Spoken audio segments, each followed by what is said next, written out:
오늘은 설교 말씀을 올릴 때 단단한 음식을 먹는 장성한 자라는 주제로 우리가 하나님의 말씀을 나누고자 합니다. 성경 본문은 히브리서 5장 12절에서 14절 말씀입니다. 우리 함께 한 목소리로 함께 읽어보도록 하겠습니다. 시작.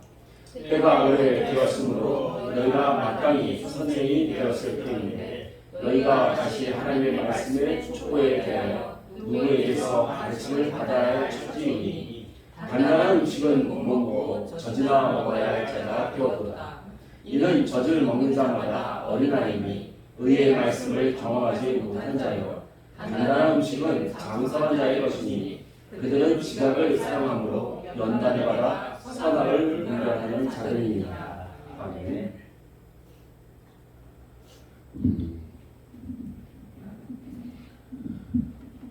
저와 여러분은 우리 모두는 하나님의 말씀을 믿고 경험해 봐야 합니다. 그렇지 않으면 그 믿음은 모래 위에 지은 집과도 같습니다.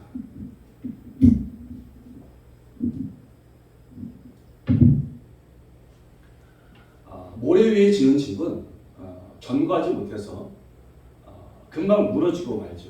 우리 예수님께서도 그렇게 말씀하셨습니다. 내 말을 듣고 그것을 행하지 않으면 그것은 모래 위에 지은 그런 집과도 같아서 어리석은 자 같다 이렇게 말씀하셨어요.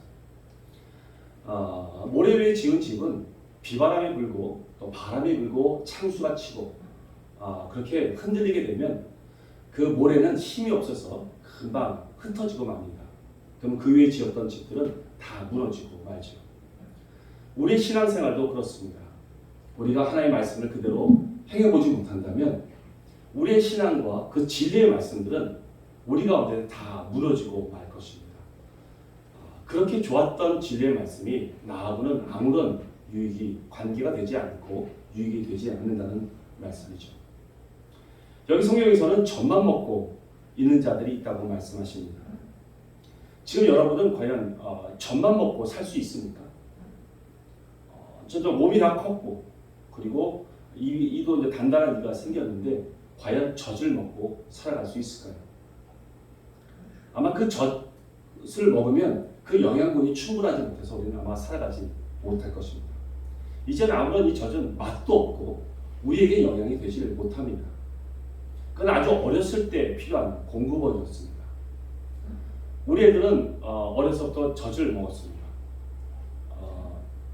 초유를 먹었습니다. 분유를 안 먹고 초유만 계속 우유만 젖만 먹었어요. 그래서 애들이 건강합니다. 그러다 보니까 1년 지나다 보면 그 젖만 먹을 수 없어서 이제는 이유식을 또 먹이고 또 그 다음부터는 밥을 갈아서 먹이고 계속해서 또 이가 나오니까 더 단단한 음식들을 계속해서 먹였죠. 이것이 필요한 영양분을 공급하는 순서입니다. 우리 애만 좀 다르다고 해서 그렇게 먹인 것이 아니라 자연스러운 그런 공급이었죠. 그런데 히브리서 저자는 다 커서 마땅히 선생이 되어야 하는데 아직도 젖을 먹고 있는 자가 있다고 말합니다. 어떤 신앙생활을 하길래 젖을 먹는 신앙생활이라고 말을 할까요? 그리고 젖이라는 것은 과연 어떤 말씀을 말하고 있는 것일까요? 왜 이런 젖 같은 말씀은 그만 먹고 단단한 영양이 많은 그런 단단한 음식을 먹어야 한다고 그렇게 말을 하고 있을까요? 여기 성경에서 그렇게 말하고 있는 젖과 같은 말씀은 바로 이런 것입니다. 바로 복음적인 말씀인 것이죠. 예수 그리스도는 우리의 구원자 되신다는 것, 그리고 우리는 사망과 이 어둠 가운데, 이 죄악 가운데 눌려져 있었는데 예수님께서 오셔서 우리를 그분의 십자가의 공로로 우리를 건져내 주셨다는 것, 이런 것이 진리의 말씀이죠. 그리고 예수님은 부활하시고 또 영생의 길을 우리를 인도하시고 계신다는 것, 그리고 삼위일체 하나님이 계시다는 것, 그분은 창조주이시고 또 우리는 피조물이라는 것, 그리고 하나님의 은혜로 예수님의 공로로 우리는 하나님의 아들이 자녀가 되었다는 것, 이러한 것들이 복음의 말씀인 것입니다. 이런 말씀들은 생명이 시작되는데 필요한 영양분들입니다. 그러나 이런 진리에 대해서 내가 할 수 있는 것은 아무것도 없습니다. 그 그저 믿기만 하는 것이죠. 마치 어린아이가 엄마 품에서 꼼짝 않고 젖을 빠는 것과도 같습니다.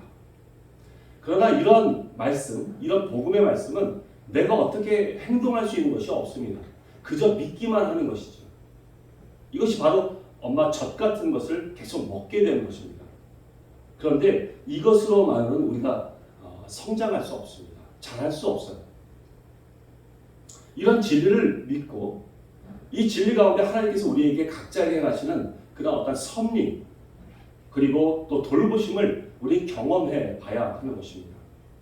마치 엄마 품에서 젖을 먹던 아이가 이 품에서 나와서 기어다니고 걸어다니고 그리고 뛰어다니면서 사람과 부딪히는 그런 경험들을 해봐야 한다는 것이죠. 말씀을 경험하지 않는다면 그러면 결코 진리를 알 수가 없습니다. 하나님과 아무런 관계가 없는 것입니다. 여기서 하나님의 말씀을 경험한다는 것은 하나님의 말씀대로 그대로 순종하는 것을 말합니다. 하나님의 말씀대로 그대로 따라서 해보는 것입니다. 이러한 순종이 바로 우리를 성장하게 만드는 것이죠. 이러한 경험은 우리의 믿음이 필요합니다. 나의 가지고 있던 내 지식들, 나의 상식들, 이 세상에서 말하고 있는 어떠한 원리들, 이런 것들을 다 내려놓고 세상에 말하고 있는 그 모든 것들을 내려놓고 하나님의 말씀대로 순종하는 그 믿음이 필요한 것이죠. 이럴 때에는 많은 어려움들이 생깁니다. 세상에서 그것을 환영하지 않죠. 그래서 어려움이 오고 또 환난이 옵니다. 수많은 역경들이 오게 되죠. 그래서 이 믿음을 방해합니다. 그렇지만 이것을 인내하고 끝까지 나가는 것이 바로 연단이라고 말을 합니다. 이러한 연단과 경험이 바로 단단한 음식을 먹고 있는 자를 말하고 있는 것입니다. 그래서 젖만 먹는 그런 아이들은 결코 남을 가르칠 수가 없습니다. 왜냐하면 경험해 보지 못했기 때문이죠. 말씀은 순종하고 경험할 때 자신의 것이 됩니다. 그것이 없으면 그 말씀은 자신에게 들어오는 것이 아닙니다. 아무런 상관이 없는 것이죠. 그런 어린애 같은 그들은 초보의 말씀만이 있습니다. 그 마음속에 그 사람 안에 초보의 말씀만 계속 머물러 있게 됩니다. 아무리 새로운 진리의 말씀을 들은다 할지라도 그것은 귀만 즐겁고 신앙의 거품만 생길 뿐입니다. 젖을 먹는 사람들은 자꾸 새로운 말씀들을 들으려고 하죠. 그것으로 자신의 신앙이 성장되는 줄 알고 있습니다. 그런 착각 속에 빠지죠. 그런데 그런 자들은 지식적으로는 그 성경 말씀을 계속 듣게 되다 보니까 지식적으로는 알게 돼요. 그래서 그때부터는 설교 말씀을 판단하기 시작합니다.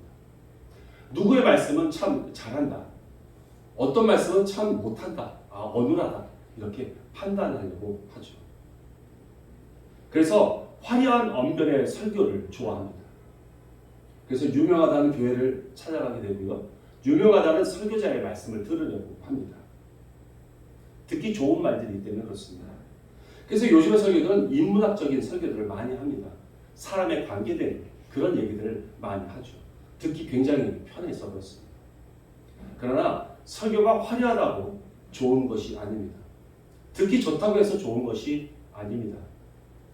단 한 말씀이라도 내게 적용하고 순종하는 것이 중요한 것이죠.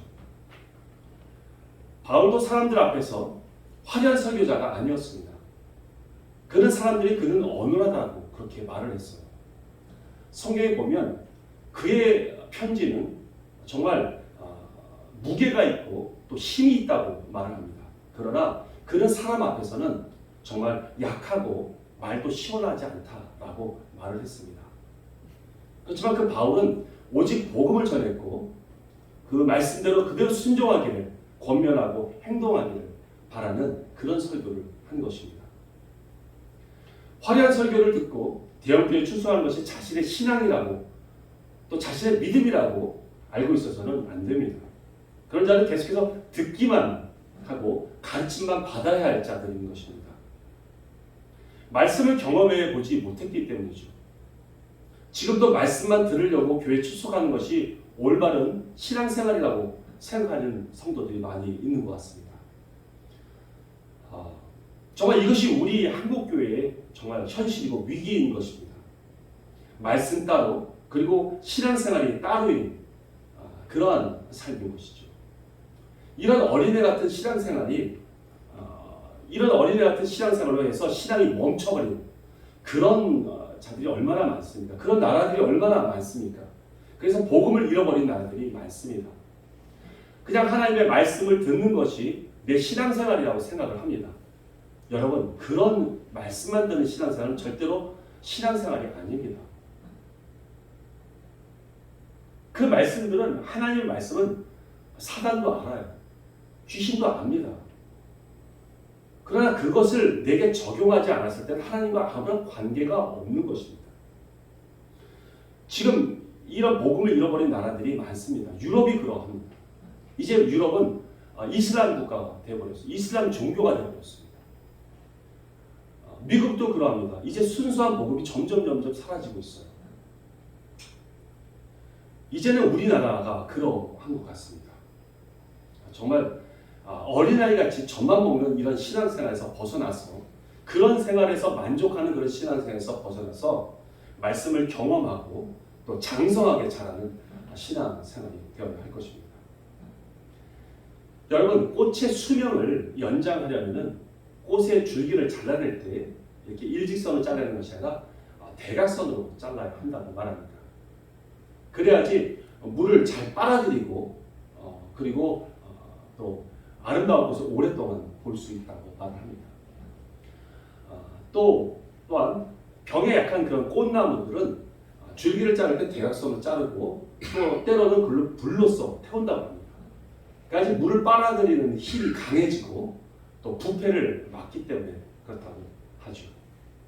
그래서 병든 꽃에 가위를 대지 않으면 그 꽃은 곧 시들어버리고 그리고 주변의 꽃들에게 그 병을 전달한다고 하죠. 그래서 정원사들은 언제 이 가위질을 대야 되는지를 정확하게 알고 있습니다. 그래서 그것을 과감하게 잘라내 버립니다. 제 아내도 너무나도 과감하게 식물을 잘라냅니다. 꽃도 잘라버리고 나무도 막 잘라버립니다. 아주 과감하게 자릅니다. 그래서 정말 건강하게 자랄 때가 너무 많아요. 때로는 건강한 걸 잘라버릴 때도 가끔 있는 것 같아서 마음이 좀 안 좋지만 참 이렇게 과감하게 잘라버리는 그런 때가 있어야지 그 꽃들은 건강하게 자라는 것을 우리가 봅니다. 하나님께서도 마찬가지입니다. 사람을 훈련하는 방법도 그러하십니다. 하나님은 한 인간을 성숙한 그런 인격체로 만들기 위해서는 줄기를 잘라버린 듯한 그런 아픔을 주시고 하십니다. 그리고 때로는 불로 태우는 듯한 그런 고난도 주시고 하시죠. 이런 역경은 우리 성도들을 강하게 만듭니다. 역경 없는 신앙생활은 성장이 없습니다. 누구 말대로 화창한 날씨만 계속된다면 그건 결국 사막이 된다고 말하죠. 비바람이 불고 또 비가 들이치고 바람이 불어야 그 나무들이 건강하고 자연들이 강하게 단단하게 버텨낼 수가 있게 되는 것이죠. 그럴 때 화창한 날씨가 오면 우리는 그것을 기쁨으로 즐겁게 바라볼 수가 있는 것입니다. 그러면 오늘의 고난은 우리에게 필요한 은혜인 것입니다. 믿으십니까? 아멘. 그렇다면 단단한 음식이라는 것이 과연 무엇일까요? 성경에는 어떤 말씀들이 있을까요? 수없이 많은 말씀들이 있습니다. 우리를 단단하게 하고 또 우리를 강하게 만들려는 강한 말씀들은 많이 있습니다. 근데 그 중에서 그냥 몇 가지만 우리가 본다면 우리가 오직 하나님의 능력을 따라 복음과 함께 고난을 받으라고 말합니다. 그리고 고린도후서 2장 3절에는 너는 그리스도 예수의 좋은 병사로서 나와 함께 고난을 받자라고 또 얘기를 하시죠. 그리고 내 몸을 쳐서 나를 복종케 하라고 또 말씀하시고 내 모든 생각을 사로잡아서 그리스도에게 복종하게 하라고 말씀하십니다. 이런 말씀들, 고난을 받으라, 또 나를 쳐서 나를 제어해서 그리스도에게 복종하게 하라 하는 이런 말씀들, 또 세상의 즐거움을 쫓지 말고 오직 하나님의 나라와 의를 위하여 함께 고난을 받자 하는 이런 말씀들이 움직이지 않으려는 그런 성도들 앞에서는 단단한 음식과도 같은 것들입니다. 이런 말씀이 부담스러우십니까? 고난을 받으라는 말씀이 거부감이 생깁니까? 그래서 그런 설교들을 듣기 싫어하십니까? 그러다 보니까 교회에 있는 어떤 이런 목사들도 이런 부담되는 설교들은 잘 안 하려고 합니다. 힘든 말들은 안 하려고 하죠. 그래서 젖과 같은 그리스도는 사랑이십니다. 예수님은 사랑이십니다라는 말만 계속합니다. 그래서 내게 적용될 필요 없어요. 그냥 젖만 빨면 되는 거죠. 가만히 있으면서. 그러나 행동하게 만들고 또 질책하게 만들고 움직이게 만드는 이러한 말씀들이 단단한 음식인 것입니다. 그리고 그 말씀들을 실천하는 것이죠. 하나님께서는 이런 말씀을 다 우리에게 주신 것입니다. 우리가 예수 그리스도의 장성한 분량으로 자라기를 바라시는 하나님의 그 마음에서 주신 것입니다. 어떤 특별한 사람에게 준 것이 아닙니다. 그렇다면 단단한 음식을 먹는 자라는 과연 어떤 자를 말할까요? 그래서 마치 갓난 아이 때 초유를 먹고 건강해진 것처럼 우리가 신앙생활 처음 할 때 그 건강한 정말 순수한 복음으로서 건강하게 된 우리 성도들을 말합니다. 그리고 그런 자들이 하나님의 그 기쁨을 위해서 하나님의 말씀대로 그대로 순종하기를 바라고 행동하는 사람들을 말하죠. 아무리 힘들고 어려운 결정이라 할지라도 또 내가 손해가 오고 내게 불이익이 온다 할지라도 사단의 어떠한 공격이 온다 할지라도 하나님의 기쁨을 위해서 말씀대로 행하는 자를 말합니다. 내게 주신 주님의 마음을 기쁘시게 하기 위해서 결정하고 행동하는 자를 말하죠. 그렇게 순종함으로 하나님의 말씀이 이루어지는 것을 눈으로 보고 손으로 만지받는 그 끝까지 갈 수 있는 자들, 그런 자들을 말합니다. 그렇게 하나님의 말씀을 실제로 경험한 자를 말하죠. 그 경험은 선과 악을 분별할 수 있는 지각이 생기게 됩니다. 여러분, 지각이란 말은 헬라어로 아이스테테리온이라고 말합니다. 이것은 판단이라고도 말을 하고 또 올바른 감각이라고도 말합니다. 이런 것들을 인식하는 기관이라고도 얘기하죠. 이것은 우리 가운데 있는 가치관들을 말합니다. 이러한 지각은 학문으로만 아는 것이 아닙니다. 이것은 경험하고 연단을 함으로써 주님의 그 의도가, 내게 주신 주님의 의도가 무엇인지를 알게 되는 것을 말하죠. 연단을 겪고 또 어려움을 겪음으로 해서 그 어려움이 내게 과연 선한 것인지 내게 그것이 악한 것인지를 분별할 수 있는 분별을 말합니다. 그것은 쓴 약과도 같습니다. 하나님께서 내게 주시는 어려움과 연단은 나에게 양약과도 같은 것입니다. 여러분, 그것은 선한 것입니다. 그러나 내게 편한 것을 하게 하고 그래서 세상 것을 쫓게 만드는 그것은 여러분 악하고 내게 독이 되는 것입니다. 그렇기 때문에 연단은 나를 변화시킵니다. 그리고 예수 그리스도의 장성한 분량으로 자라게 하죠. 우리 이것을 분별할 수 있습니다. 말씀을 경험한 자들은 이것을 분별하게 되죠. 연단이란 말은 광석 같은 이런 금속에 어떤 내가 원하는 금속을 채취하기 위해서 강하게 재련해서 불순물들을 제거하는 작업들을 말합니다. 그러나 사람에게도 이것을 적용하죠. 사람에게 또한 몸과 마음을 단련시켜서 굳세게 만들어 줄 때 이런 말들을 사용합니다. 연단이라는 말을 사용합니다. 예를 들어서 금광석이라는 그런 광석에는 작은 양의 금이 있습니다. 그리고 수많은 이물질들이 많이 섞여 있죠. 이것들을 다 재련하고 단련해서 거기서 순수한 금을 채취해 내는 것입니다. 여러분, 1톤의 광석 가운데 단 2g의 순금이 들어있다 하더라도 그것을 금광석이라고 말한다고 합니다. 우리도 마찬가지입니다. 우리 신앙 가운데 참으로 주께로부터 오지 않은 불순물 같은 그런 세상에 어지러운 것들이 많이 들어있습니다. 그런 불순물들은 하나님께서 하나하나 제거하기를 원하십니다. 모두 연단하고 또 재련해서 그 불순물들을 다 제거하고 비성경적인 것을 다 제거해서 내 안에 온전한 믿음을 갖게 하시죠. 이것은 마치 재단에서 얻어낸 그 순금과 같이 하나님이 보시기에 아름다운 믿음이 되는 것입니다. 엄마 뱃속에 있는 아이는 그 뱃속이 가장 편하다고 생각합니다. 그래서 아이는 엄마 뱃속에서 나오려고 하지 않죠. 그런데 이제 때가 되어서 이제 출산하게 될 때가 되면 아이는 나올 때 굉장히 서럽게 웁니다.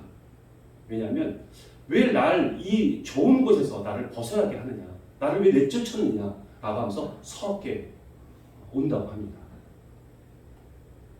그러나 부모는 그런 마음이 아니죠.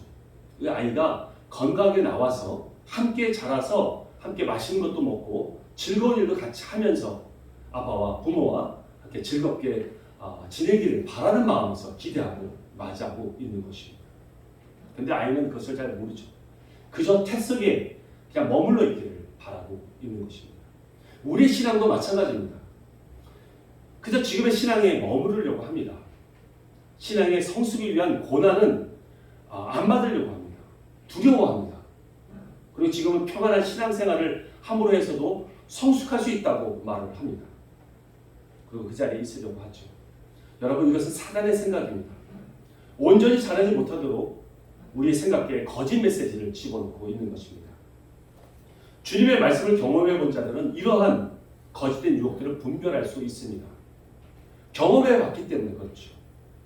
하나님의 말씀을 끝까지 지켜봐서 그 결과를 눈으로 보았고 손으로 만진 바 된 그 경험이 있기 때문에 그렇습니다. 하나님의 말씀은 끝까지 지켜봐야 하는 것입니다. 아무리 고난이 있더라도 그래서 하나님의 말씀을 끝까지 지켜서 그것이 하나님의 선한 것인지 하나님의 내게 악한 것인지를 분별할 수 있어야 하는 것입니다. 여러분, 우리는 하나님의 아버지의 유혹을 이을 자들입니다. 그렇다면 함께 고난도 받아야 합니다. 로마서 8장 17절에는 이렇게 말씀하십니다. 자녀이면 또한 상속자, 곧 하나님의 상속자요. 그리스도와 함께한 상속자니 우리가 그와 함께 영광을 받기 위하여 고난도 함께 받아야 할 것이니라 라고 말씀하십니다. 우리는 고난을 두려워해서는 안 됩니다. 주를 향한 고난, 또 주의 말씀을 이루기 위한, 순종하기 위한 고난, 또 주의 사명을 이루기 위한 고난은 우리를 강하게 하고 또 성숙하게 하죠. 우리 처음에 읽었던 본문 말씀을 표준 새 번역으로 다시 한번 읽어보겠습니다. 제가 한번 읽어보겠습니다. 시간으로 보면 여러분은 이미 교사가 되었어야 할 터인데 하나님의 말씀의 초보적 원리를 남들에게서 배워야 할 처지에 다시금 놓여 있습니다. 여러분은 단단한 음식물이 아니라 젖을 필요로 하는 사람이 되었습니다. 젖을 먹고 사는 사람은 누구나 다 어린아기이므로 옳은 가르침에 익숙하지 못합니다. 그러나 단단한 음식물은 장성한 사람의 것입니다. 그들은 경험으로 선과 악을 분별하는 세련된 지각을 가지고 있는 사람들입니다. 아멘. 이제 더 이상 어린애 같은 신앙관은 버리시기 바랍니다. 고린도 전서에서 말씀하신 것처럼 깨어 믿음에 굳게 서서 남자답게 강건하라 라고 말씀하신 대로 우리는 정말 굳건한 믿음을 가져야 할 것입니다. 담대한 믿음을 가져야 할 것입니다. 일단 말씀대로 부딪혀 보십시오. 그리고 말씀대로 그대로 순종해 보십시오. 세상과 반대 정신을 가지고 세상에 말하는 모든 이런 세상 원리를 거절하고 세상에 말하는 모든 이런 경험들 이런 것들을 다 내려놓고 오직 하나님께서 기뻐하실 것이 무엇인지 하나님의 말씀만을 붙잡고 그대로 순종해 보십시오. 그리고 깨닫고 그리고 그 말씀이 내 것이 되게 하시길 바랍니다. 전부 하나님의 말씀은 경험해봐야 내 신앙이 됩니다. 내 것이 되는 것입니다. 만약에 그런 단단한 음식을 먹지 않고 젖만 먹게 된다면 하나님께서 나중에 넌 나랑 아무런 관계가 없다라고 말씀하실 것입니다.